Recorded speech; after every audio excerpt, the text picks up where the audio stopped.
बागपत में छपरौली क्षेत्र के चादनहेड़ी में आयोजित हुई किसान महापंचायत में पहुंचे किसान नेता गुरनाम चढ़ूनी ने किसानों को संबोधित करते हुए कहा कि किसान की एक आंख खेत पर तो दूसरी आंख संसद की गद्दी पर होनी चाहिए, क्योंकि इस संसद की गद्दी से ही कानून बनकर निकलता है। उन्होंने कहा कि शुगर मिल के मालिक सरकार को किसान नेताओं और राजनीतिक नेताओं के साथ साथ प्रशासन को पैसे देते हैं।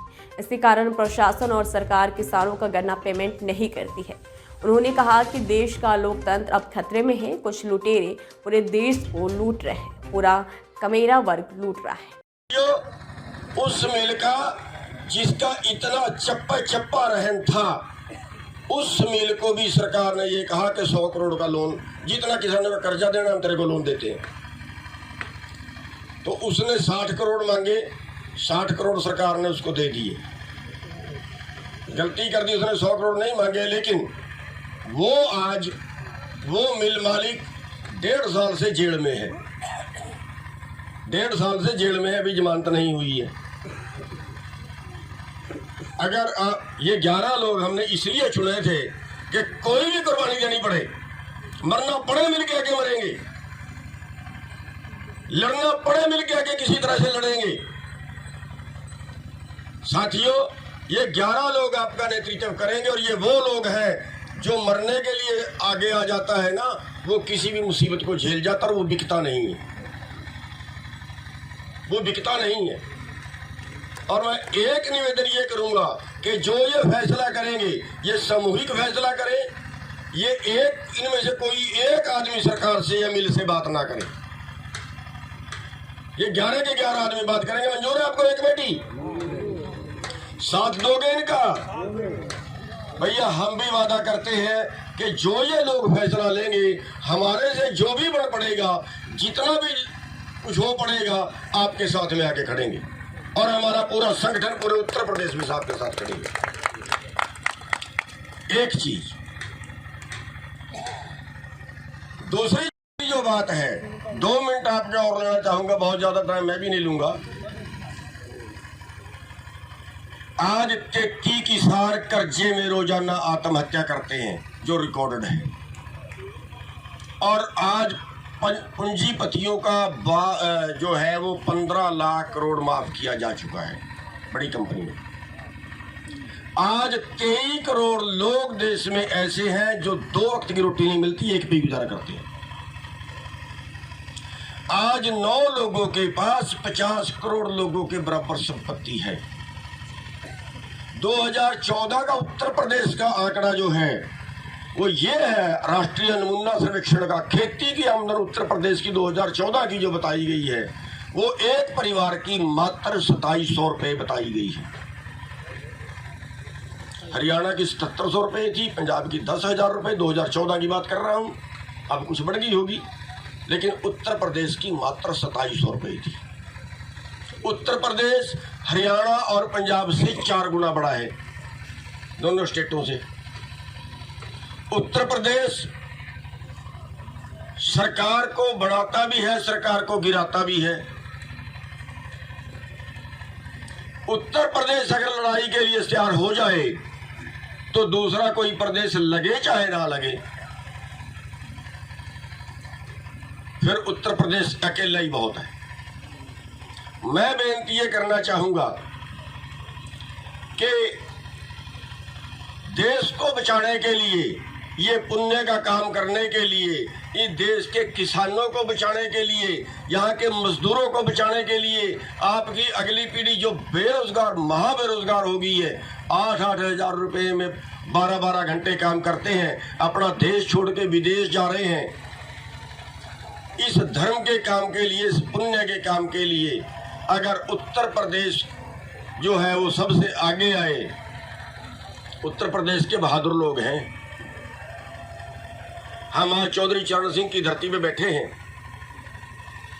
उन्होंने ये कहा था कि अगर आपकी एक आंख अपने खलिहान पे, खेत पे है ना, तो दूसरी आंख देश की गद्दी पे होनी चाहिए। क्यों? कानून वहां से बनते हैं।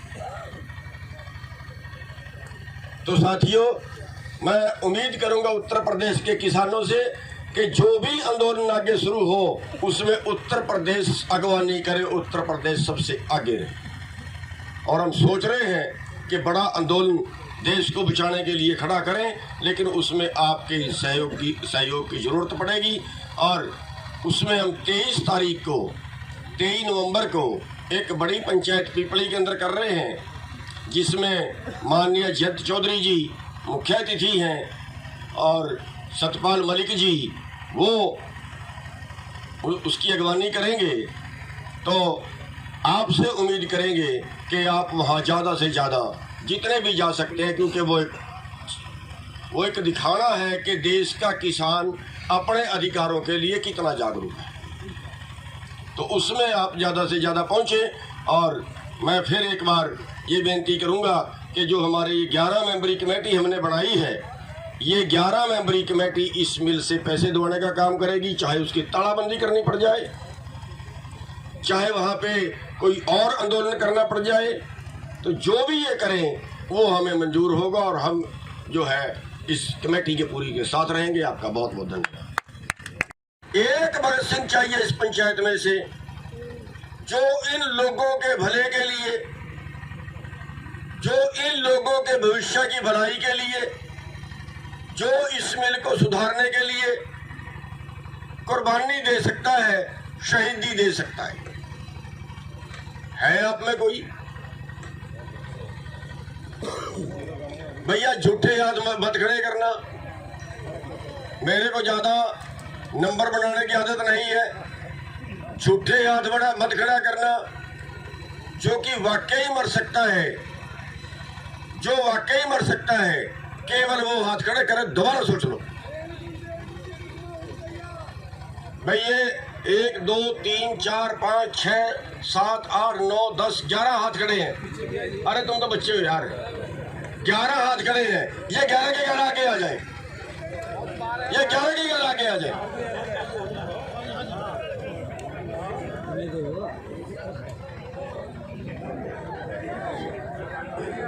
गन्ने का भाव उत्तर प्रदेश से ही मांग रहे हैं, पंजाब से ही मांग रहे हैं, हरियाणा से ही मांग रहे हैं। वो तो रूटीन का मैटर है, उसके लिए अगर कोई लड़ाई लड़नी पड़ी वो भी लड़ेंगे।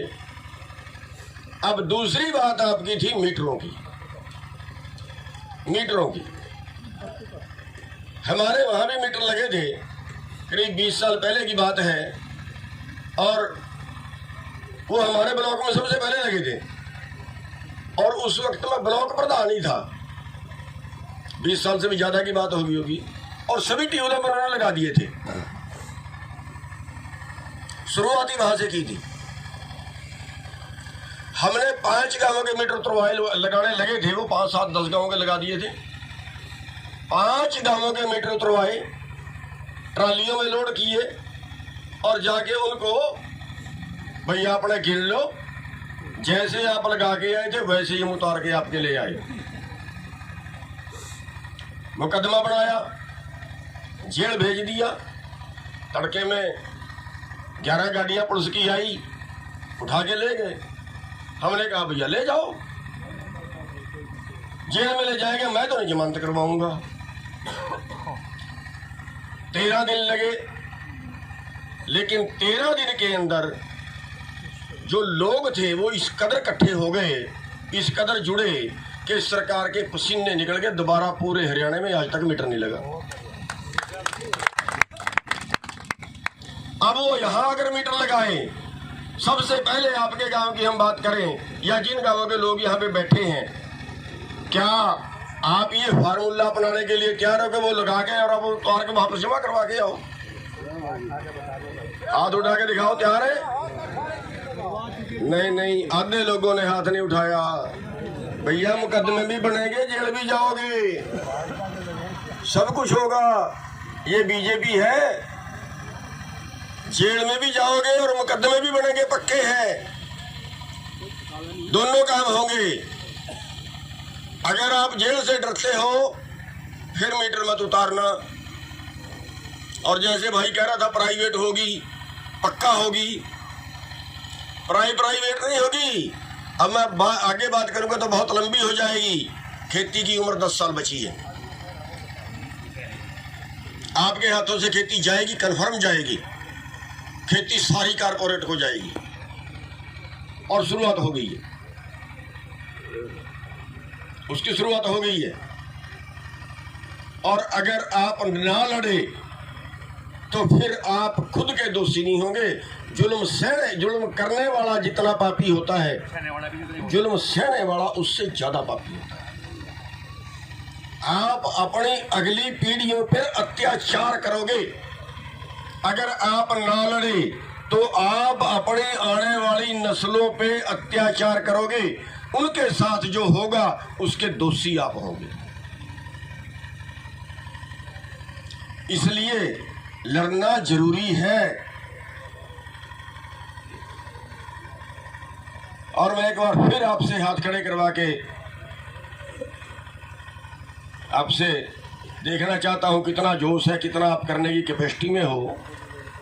वो हाथ खड़ा करे जो मुकदमा झेल सकता है, वो हाथ खड़ा करे जो जेल में जा सकता है। बताइए आप लोग मीटर उतरवाने के लिए कितने लोग तैयार हो? पक्का? अरे भाई पड़ोसी देख लेना, जो हाथ नहीं उठा रहा ना उसके खेत पे सबसे पहले लगवा देना।